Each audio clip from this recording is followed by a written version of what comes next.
अलका शरद कोल्हे, राहणार गोळेगाव, तालुका देऊळगाव राजा, जिल्हा बुलढाणा।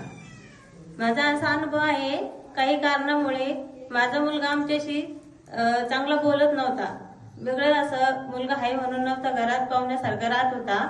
आता व्यवस्थित चांगला बोलते, सोबत जेवते, हसून खेळून राहतोय आणि माझं खूप पोट दुखत होतं। 5 वर्षापासून खूप दवाखाने केले, खूप देवाच्या ठिकाणी गेलो, बऱ्याच ठिकाणी, शेवटी ऑपरेशन केले। ऑपरेशन करून पण पोट राहिलंच नाही। आम्हाला इथली माहिती मिळाली, इथं आलो आम्ही। 3ऱ्या वारीमध्ये माझं पोट दुखायचं राहिलं आणि आता कुठला त्रास नाही, पोट दुखू नाही, मला मुंग्या यायच्या, हात दुखायचा, कधी पाय दुखायचा, डोळ्यावर कमजोरी येत होती काही कामं केल्यामुळे आणि जास्तीत जास्त 5 घंटे मी काम करू शकत होते दिवसभरामध्ये आणि मग मला झोपून राहावं लागायचं। असं 15 वर्ष होत गेलं आणि आता मी 12 घंटे लाईनवर उभा राहून काम करते, मला कुठला त्रास होत नाहीये। टाळ्याच्या गजरामध्ये स्वागत होईल।